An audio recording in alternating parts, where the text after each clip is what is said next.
제2부 11. 그런 어수선한 분위기 속에서도 나는 아직 조용한 시간을 가질 여유가 있었다. 가끔은 책을 펴고 10페이지 정도 읽을 시간도 있었다.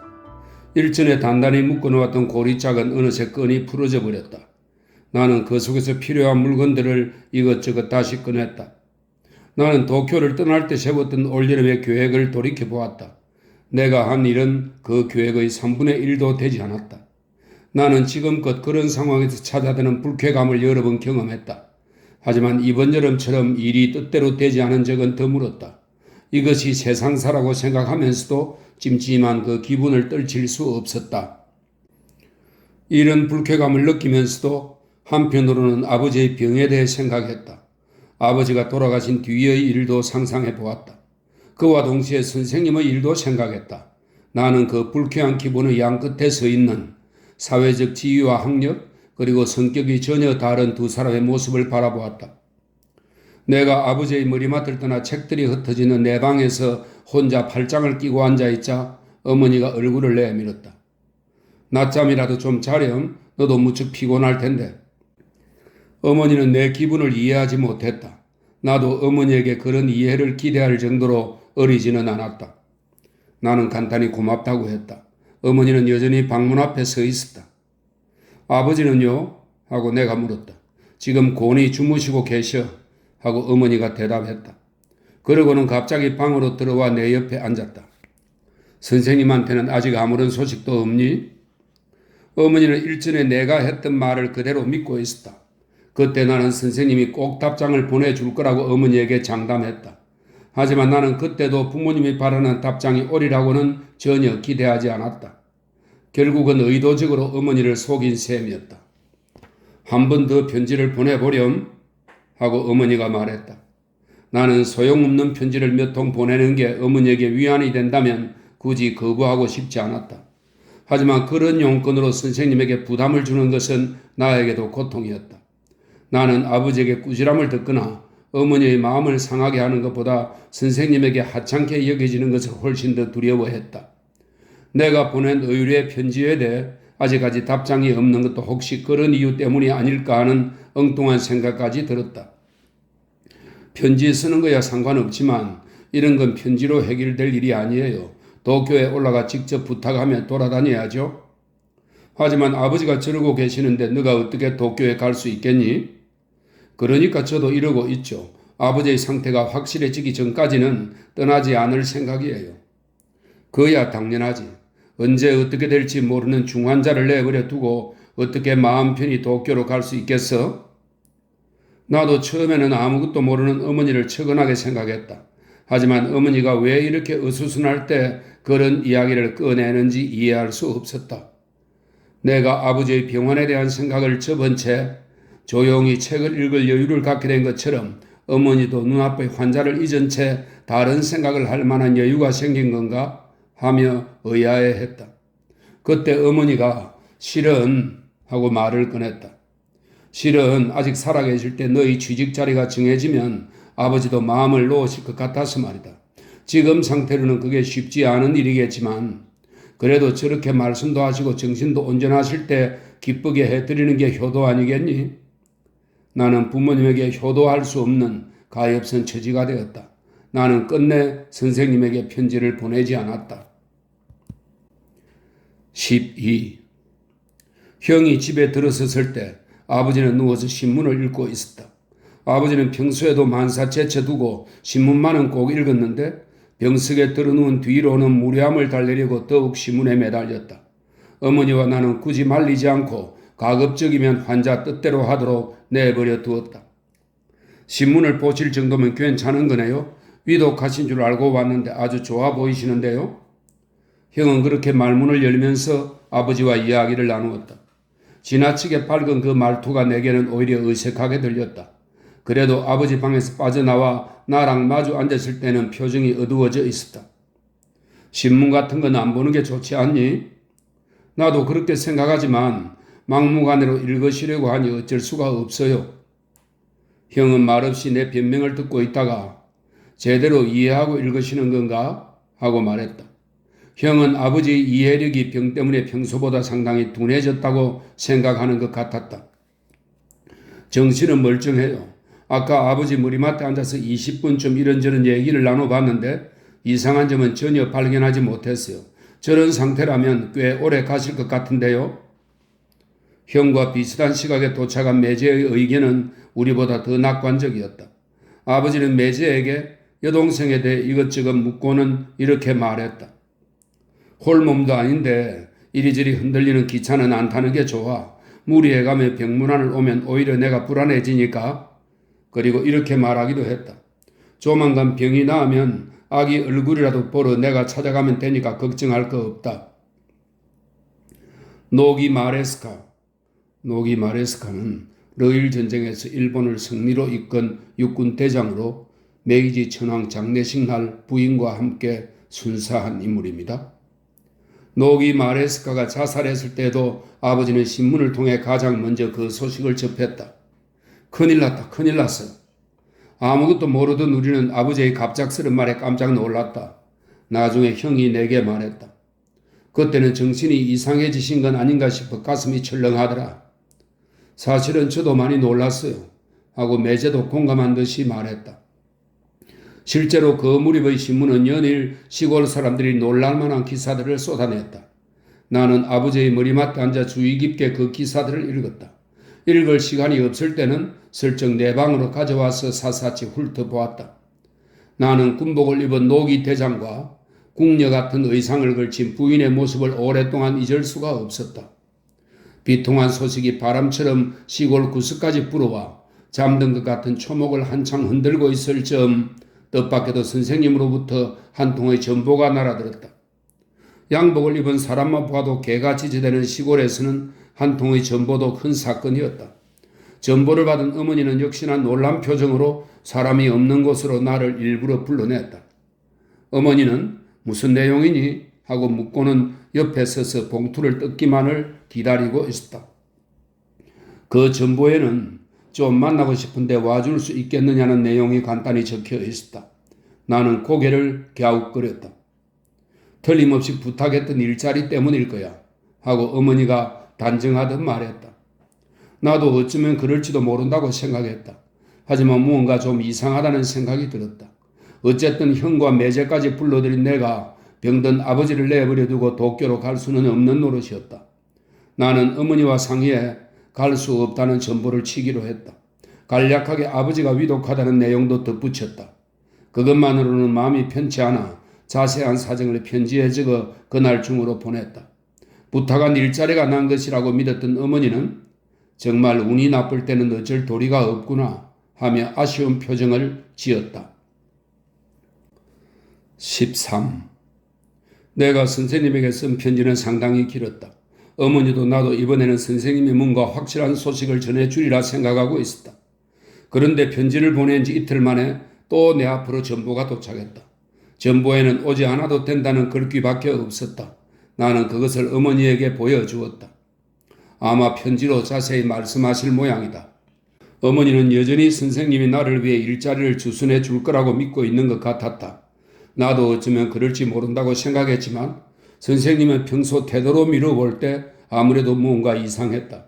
선생님이 일자를 알아봐 준다? 그것은 있을 수 없는 일이라는 생각이 들었다.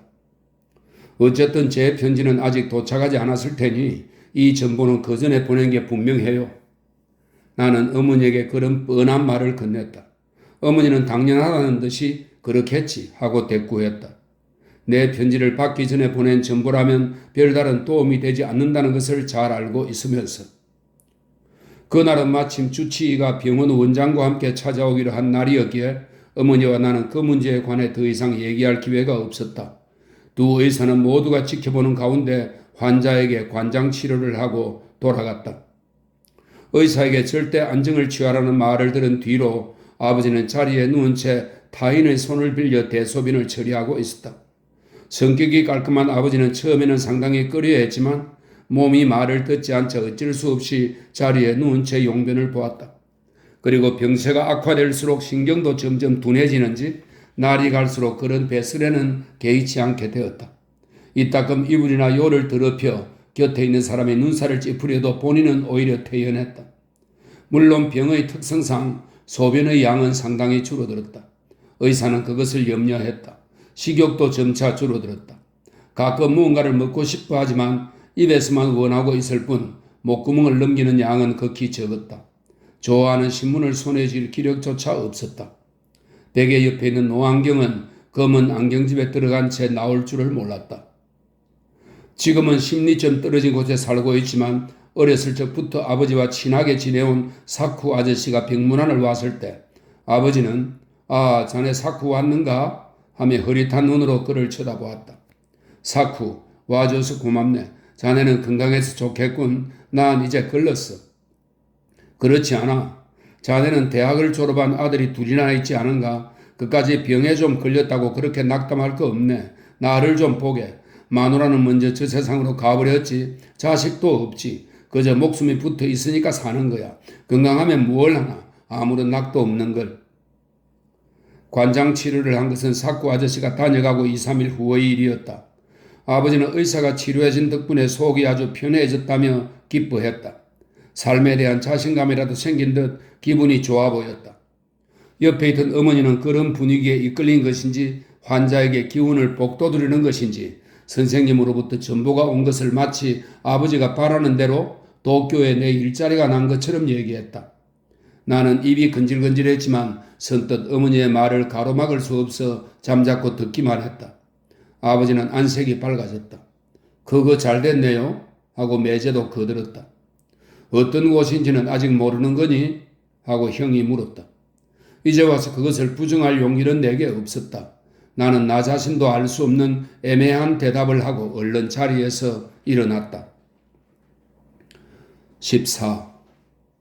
아버지의 병세는 마지막 순간의 직전까지 진행되었다가 잠시 주춤하고 있는 것처럼 보였다. 식구들은 혹시 운명의 날이 오늘은 아닐까 하는 생각에 밤마다 마음을 졸이며 잠자리에 들었다. 아버지는 곁에서 지켜보기 힘들 만큼 고통스러워하지는 않았다. 그런 점에서 간병은 수월한 편이었다. 만일에 대비해 밤에는 한 사람씩 교대로 깨어 있었지만 나머지 식구들은 각자 방으로 돌아가 충분한 수면을 취할 수 있었다. 어느 날인가 잠을 이루지 못하고 있다가 어렴풋이 환자의 신음소리를 들은 것 같아 한밤중에 일어나 아버지가 누워있는 방으로 가본 적이 있다. 그날 밤은 어머니가 깨어있을 차례였다. 하지만 어머니는 아버지 옆에서 팔베개를 하고 잠들어 있었다. 아버지도 깊은 잠에 빠진 듯 조용했다. 나는 발소리를 죽이며 다시 내 방으로 돌아왔다. 나는 형과 함께 모기장 안에서 잤다. 매제는 손님 대접을 받는지 따로 떨어진 방에서 혼자 지냈다.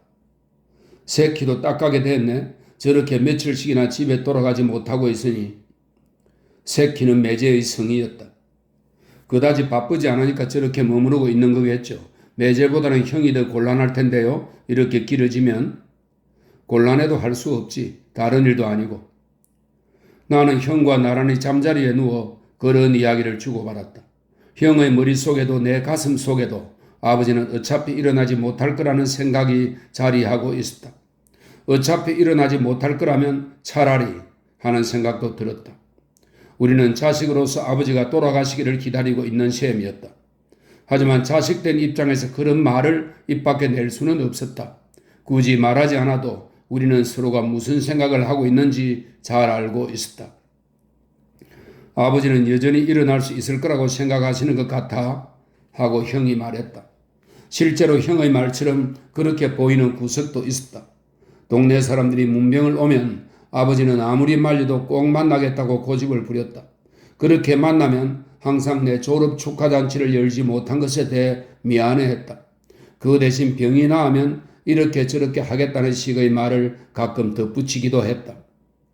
졸업잔치가 취소된 걸 다행으로 알아. 내 잔치 때 얼마나 힘들든지 하며 형이 오래전의 기억을 상기시켰다.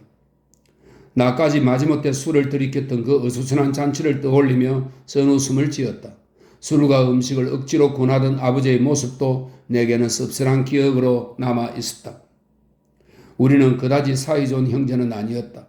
어렸을 때는 툭하면 싸웠고 언제나 나이 어린 내가 울음을 터뜨렸다. 전공 분야가 서로 다른 것도 전적으로 성격의 차이에서 비롯된 것이다. 나는 대학에 다닐 때 특히 선생님을 만난 뒤로 멀리서 형을 바라보면서 항상 속물이라고 생각했다. 게다가 형과는 오랫동안 만나지 못했기에 또한 멀리 떨어져 있었기에 시간상으로나 거리상으로나 항상 멀게만 느껴졌다. 그래도 오랜만에 이렇게 만나보니 형제간의 정이 가슴속 어디선가 자연스레 샘솟았다. 지금 처한 상황도 그런 기분을 느끼게 하는데 크게 작용했다. 두 형제의 공통부모인 아버지, 죽어가고 있는 그 아버지의 머리맡에서 형과 나는 손을 맞잡은 것이다. 너는 앞으로 어떡할 생각이냐? 하고 형이 물었다. 나는 형에게 전혀 다른 방향의 질문을 던졌다. 우리 집 재산은 얼마나 될까? 나는 모르지. 아버지가 아직 아무 말씀도 안 했으니까. 하지만 재산이래야 돈으로 치면 얼마 안 될 거야. 어머니는 어머니대로 여전히 선생님으로부터 답장이 오기를 고대하고 있었다. 아직 편지 안 왔니? 하며 나를 곤혹스럽게 했다. 15. 선생님 하는데 대체 누구를 말하는 거냐? 하고 형이 물었다. 일전에 얘기했잖아요. 내가 대답했다. 나는 자기가 물어봤으면서 설명해주면 금방 잊어버리는 형의 성격이 거슬렸다. 듣긴 들었는데 형은 듣긴 들었지만 잘 모르겠다는 것이었다. 나는 형이 꼭 선생님에 대해 이해해 주기를 바란 것은 아니었다. 하지만 화가 났다. 또다시 이해의 그 형다운 면모를 보는 것 같았다. 형은 내가 선생님이라고 부르며 존경할 정도의 사람이라면 반드시 저명 인사일 것이라고 생각했다. 적어도 대학 교수 정도는 될 거라고 추측하고 있었다. 유명하지도 않은 사람, 아무것도 하지 않은 사람은 존경할 만한 가치가 없다고 형은 생각했다. 그 점에 있어서는 아버지와 다를 바가 없었다. 하지만 아버지는 아무것도 할 수 없으니까 노는 거라고 속단한 데 반해 형은 무언가를 할 수 있는데도 빈둥거리는 것은 한심한 일이라는 식의 뉘앙스를 풍겼다. 에고이스트는 좋지 않아. 아무 일도 하지 않고 살겠다는 건 너무 태만한 생각이야. 사람은 자신의 능력을 최대한 발휘하며 살아야 하는 거야. 나는 형에게 자신이 말한 에고이스트의 의미를 제대로 알고는 있느냐고 되묻고 싶었다. 형은 나중에 이렇게 말했다. 어쨌든 그 사람 덕분에 일자리가 생겼다니 다행이다. 아버지도 기뻐하시는 것 같고. 선생님으로부터 확실한 내용의 편지가 오지 않는 이상 나는 그렇게 믿을 수도 없었고 또 그렇게 말할 용기도 없었다.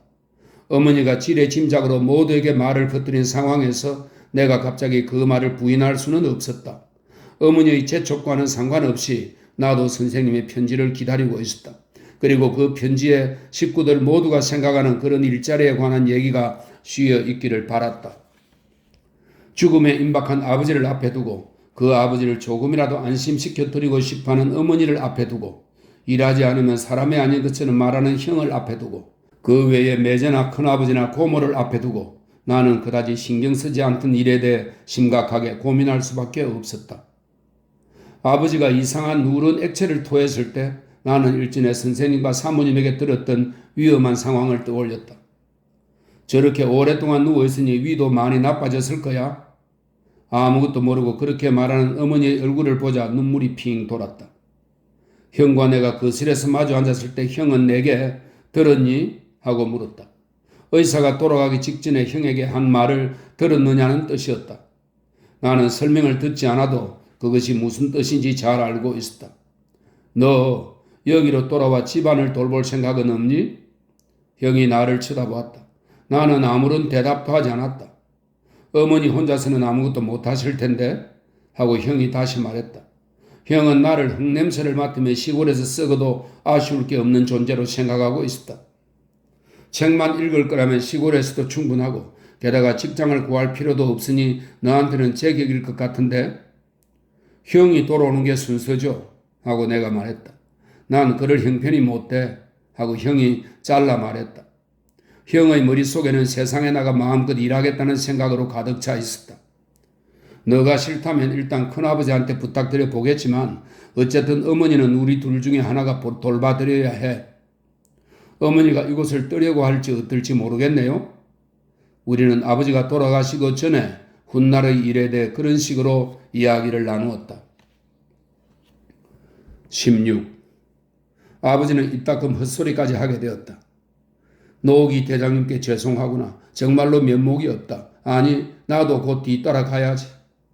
뜬금없이 그렇게 중얼거리곤 했다. 어머니는 마음이 불안했는지 식구들을 모두 아버지의 머리맡에 앉아있게 했다. 정신이 온전할 때면 한없이 쓸쓸해하는 아버지 역시 그러기를 바라는 듯 했다. 특히 아버지는 방 안을 둘러보고 어머니가 보이지 않으면 어김없이 너희 어머니는? 하고 물었다. 묻지 않더라도 눈빛이 그것을 말해주고 있었다. 나는 그때마다 자리에서 일어나 어머니를 부르러 갔다. 어머니가 하던 일을 멈추고 방으로 들어와 무슨 일이세요? 하고 물어도 아버지는 그저 어머니의 얼굴만 바라볼 뿐 아무 말도 하지 않았다. 그런가 하면 전혀 엉뚱한 말을 꺼내기도 했다. 여보, 당신한테 여러모로 신세를 많이 졌어? 하고 갑자기 다정하게 말을 건네기도 했다. 어머니는 그럴 때마다 언제나 눈물을 글썽였다. 그런 뒤에는 항상 지금과는 대조적인 아버지의 건강했던 옛 모습을 떠올리는 것 같았다. 지금은 저렇게 처량하게 말하지만 예전에는 나한테 얼마나 모질게 대했는데.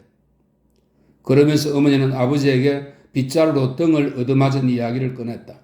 형과 나는 지금까지 여러 번 들었던 그 이야기를 여느 때와는 다른 기분으로 아버지에 대한 추억거리처럼 귀담아 들었다. 아버지는 눈앞에 어스름이 비치는 죽음의 그림자를 바라보면서도 아직 유언 비슷한 말은 꺼내지 않았다. 지금쯤 아버지에게 무언가 물어봐야 하지 않을까? 하며 형이 내 얼굴을 쳐다보았다. 글쎄, 하고 내가 대답했다. 우리가 먼저 그런 말을 꺼내는 것은 환자를 위해서라도 신중하게 생각해야 할 것 같았다. 우리는 끝내 결정을 내리지 못하고 큰아버지에게 그 문제에 대해 이야기했다. 큰아버지도 고개를 갸웃거렸다. 말하고 싶은 게 있는데 그냥 죽는 것도 안타까운 일이지만 이쪽에서 유언을 재촉하는 것도 도리는 아닌 것 같아. 결국 그 이야기는 흐지부지 끝나고 말았다. 그러는 사이에 아버지가 잠시 혼수 상태에 빠졌다. 아무것도 모르는 어머니는 아버지가 잠든 것으로 착각하고 오히려 좋아했다. 저렇게 편히 주무시고 있으니 곁에 있는 사람도 한결 낫구나. 아버지는 이따금 눈을 뜨면 갑자기 아무개는 어떻게 됐느냐고 물었다. 대개 그 아무개는 바로 조금 전까지 옆에 앉아있던 사람이었다. 아버지의 의식에는 어두운 부분과 밝은 부분이 있는데 밝은 부분만이 어둠을 누비고 나아가는 하얀 실처럼 일정한 거리를 두고 이어져 있는 것 같았다. 어머니가 혼수 상태를 일상적인 수면으로 착각한 것도 무리는 아니었다. 얼마 후 아버지는 혀가 꼬이기 시작했다.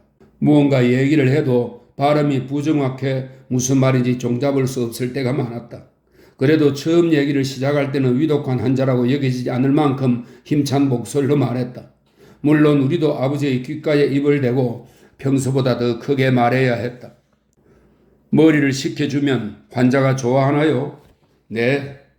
나는 간호사와 함께 아버지의 물베개를 바꾸고 새로 얼음을 채운 주머니를 머리 위에 얹어드렸다. 거칠게 깨진 날카로운 얼음 조각들이 주머니 속에서 고르게 자리 잡는 동안 나는 그 주머니로 아버지의 벗어진 이마 끝을 부드럽게 누르고 있었다. 그때 형이 복도에서 방으로 들어와 말없이 내게 우편물을 건네주었다. 비어있는 왼손으로 그 우편물을 받아든 순간 왠지 이상한 느낌이 들었다. 그것은 일반 편지에 비해 상당히 무거웠다. 봉투도 일반적인 편지 봉투가 아니었다. 물론 그런 봉투에 넣을 수 있는 분량도 아니었다. 겉을 반지, 이 반지는 25cm에 35cm 크기의 일본 종이입니다. 겉을 반지로 싸서 풀로 꼼꼼히 봉해 놓았다. 나는 형에게 그 우편물을 받자마자 금방 등기 우편임을 알 수 있었다. 뒤집어 보니 거기에 선생님의 이름이 가지런한 글씨로 씌어 있었다.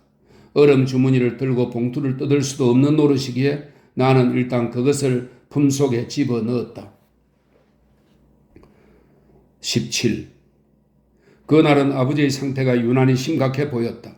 내가 화장실에 가려고 복도로 나가자 저편에서 걸어오던 형이 초병 같은 말투로 어디 가니? 하고 나를 불러 세웠다. 아무래도 상태가 좀 이상하니까 가급적이면 아버지 곁을 떠나지 마라 하고 당부했다. 나도 그렇게 생각하고 있었다. 품속에 넣은 편지에는 손도 못 대고 다시 방으로 돌아갔다. 아버지는 눈을 뜨고 어머니에게 방 안에 앉아있는 사람들의 이름을 물었다. 어머니는 저기 있는 건 누구고 여기 있는 건 누구라고 일일이 설명해 주었고 아버지는 그때마다 고개를 끄덕였다. 끄덕이지 않을 때는 어머니가 다시 한번 큰 소리로 아무개라고요. 아셨어요? 하고 말했다. 여러모로 정말 신세가 많습니다. 아버지는 그렇게 말하고 다시 혼수 상태에 빠졌다. 머리맡에 둘러앉아 있는 사람들은 한동안 말없이 환자의 상태만 지켜보고 있었다. 이었고 그중 한 사람이 일어나 옆방으로 갔다. 그러자 또 한 사람이 일어났다. 나도 세 번째로 자리에서 일어나 내 방으로 갔다. 내가 자리를 뜬 것은 아까 품속에 넣었던 우편물을 뜯어보기 위해서였다. 그것은 환자의 머리맡에서도 얼마든지 할 수 있는 일이었다. 하지만 분량이 너무 많아 그 자리에서 단숨에 다 읽을 수는 없었다.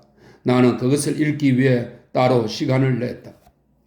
나는 질긴 섬유질 봉투를 손으로 천천히 잡아 뜯었다. 봉투 안에서는 가로 세로로 줄이 쳐진 종이에 가지런히 글씨를 써넣은 원고 같은 게 나왔다. 종이는 봉투에 넣기 좋게 네 겹으로 접혀 있었다. 나는 접힌 종이를 읽기 편하도록 평평하게 폈다. 나는 그 많은 양의 종이와 잉크가 내게 무슨 얘기를 들려줄까 하고 생각하니 가슴이 두근거렸다. 그와 동시에 아버지의 상태도 마음에 걸렸다. 내가 이거를 다 읽기 전에 아버지가 어떻게 되거나 그렇지 않으면 형이나 어머니 혹은 큰아버지가 나를 부를지 모른다는 생각이 들었다. 아무래도 선생님의 글을 차분하게 읽을 분위기가 아니었다. 나는 불안한 마음으로 첫 장을 읽었다. 첫 장에는 다음과 같이 쓰여 있었다. 자네가 내 과거에 대해 물었을 때는 대답을 할 용기가 없었지만 지금은 자네에게 그것을 명백히 밝힐 자유를 얻은 것 같네. 하지만 그 자유는 자네가 도쿄에 오기를 기다리는 사이에 다시 잃어버릴 수 있는 세속적인 자유에 불과하다네. 따라서 그것을 이용할 수 있을 때 이용하지 않으면 자네에게 내 과거를 간접 경험으로 들려줄 기회를 영영 놓치게 되네. 그렇게 되면 그때 내가 굳게 약속했던 말은 전부 거짓이 되지. 그래서 나는 부득이 입으로 해야 할 말을 이 글로 대신하기로 했네. 나는 거기까지 읽고 나서야 선생님이 그렇게 긴 편지를 쓴 이유를 확실히 알 수 있었다. 애초부터 선생님이 내 일자리 문제로 편지를 보낼 분이 아니라는 것을 알고 있었다. 그런데 글쓰기를 꺼려하는 선생님이 왜 그 얘기를 이렇게 길게 써서 내게 보여줄 생각을 하게 된 걸까? 선생님은 왜 내가 상경할 때까지 기다리지 못하는 걸까? 자유를 얻었으니 이야기한다. 하지만 그 자유는 다시 영원히 사라지게 될 것이다. 나는 속으로 그렇게 되뇌면서 곰곰이 그 의미를 생각해 보았다. 갑자기 마음이 불안해졌다.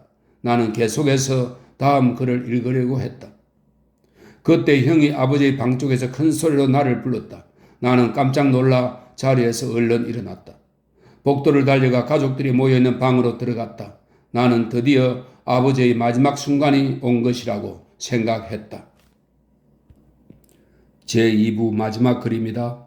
18. 아버지의 방에는 어느새 의사가 와 있었다. 환자를 되도록 편하게 해주려는 취지에서 이제 막 관장 치료를 하려던 참이었다. 밤새 환자를 지켰던 간호사는 별실에서 자고 있었다. 이런 일에 익숙지 않은 형은 자리에 서서 어쩔 줄 몰라 하고 있었다. 형은 내 얼굴을 보더니 좀 도와줘 라고 말하고는 그대로 자리에 앉았다. 나는 형을 대신해 아버지의 엉덩이 밑에 기름 종이를 갖다 댔다. 아버지는 조금 편안해진 듯 했다. 의사는 머리맡에 30분쯤 앉아서 관장 결과를 확인한 뒤 또 오겠다는 말을 남기고 돌아갔다. 혹시 무슨 일이 생기면 언제든 연락하라는 말도 잊지 않았다. 나는 금방이라도 무슨 일이 일어날 것 같은 병실을 빠져나와 다시 선생님의 편지를 읽으러 갔다. 하지만 마음을 놓을 수가 없었다. 책상 앞에 앉자마자 형이 또다시 큰 소리로 나를 부를 것 같았다. 이번에 또 부르면 정말 마지막일지 모른다는 두려움에 손이 떨렸다. 나는 선생님의 편지를 내용도 읽지 않고 페이지만 휙휙 넘겼다. 꼼꼼하게 칸을 메운 글자들을 보았다. 하지만 그것을 읽을 여유는 없었다. 띄엄띄엄 골라서 읽을 여유조차 갖지 못했다. 나는 마지막 페이지까지 대충 덜쳐보고 다시 원래대로 책상 위에 놓아두려고 했다. 그때 우연히 결말에 가까운 한 구절이 눈에 들어왔다. 자네가 이 편지를 받을 즈음에는 나는 이미 이 세상에 없을 걸세. 벌써 죽었을 테지. 나는 숨이 턱 막혔다. 이제까지 쿵쾅거리던 내 심장이 한순간에 굳어버린 것 같았다. 나는 다시 맨 뒷장부터 거꾸로 페이지를 넘겼다. 한 장에 한 구절 정도씩 읽어나갔다. 나는 빠른 시간에 내가 알아야 할 것을 알아내려고 눈에 불을 켜고 어른거리는 글자들을 훑어나갔다. 그때 내가 알고 싶었던 것은 선생님의 안부뿐이었다. 선생님의 과거, 언젠가 선생님이 내게 들려주겠다고 약속한 어스름한 과거 따위는 아무래도 상관없었다. 나는 거꾸로 페이지를 넘기다가 내가 알려는 것을 쉽게 보여주지 않으려 애를 태우는 그 편지를 일단 덮어두었다. 나는 다시 아버지의 상태를 살피러 방문 앞까지 갔다. 방 안은 의외로 조용했다. 피곤해 지친 얼굴로 무리맡에 앉아있는 어머니를 손짓으로 불러내 상태는 좀 어떠세요? 하고 물었다. 조금 편안해지신 것 같아 하고 어머니가 말했다. 나는 아버지에게 가까이 다가가 어떠세요? 관장하고 나니까 좀 편해지셨어요? 하고 물었다. 아버지는 고개를 끄덕였다. 그러고는 또렷하게 고맙다 라고 말했다. 아버지는 생각했던 것만큼 정신이 흐리지 않았다. 나는 다시 그곳에서 나와 내 방으로 돌아왔다. 시계를 보면서 기차 시간을 확인했다. 나는 벌떡 일어나 오비를 고쳐매고 소매자루 속에 선생님의 편지를 집어넣었다. 그리고 북문을 통해 밖으로 나갔다. 나는 정신없이 의사의 집으로 달려갔다. 아버지가 앞으로 2, 3일쯤 더 버틸 수 있는지 어떤지 의사에게 정확히 확인하고 싶었다. 주사를 놓든 뭘 하든 더 버틸 수 있게 해달라고 부탁하려고 했다. 그런데 공교롭게도 의사는 집에 없었다. 내게는 가만히 앉아서 그가 돌아올 때까지 기다릴 만한 시간이 없었다. 마음도 불안했다. 나는 곧바로 인력거를 잡아 타고 서둘러 기차역으로 향했다. 나는 기차역 벽에 종이를 대고 연필로 어머니와 형 앞으로 편지를 썼다. 간단한 내용이었지만 아무 말 없이 떠나는 것보다는 낫다고 생각했다. 나는 인력거꾼에게 서둘러 편지를 집에 전해달라고 부탁했다. 그리고 과감히 도쿄행 열차에 뛰어올랐다. 나는 덜컹대는 3등 열차 안에서 소매자락에 넣은 선생님의 편지를 꺼내 처음부터 끝까지 찬찬히 읽어 나갔다.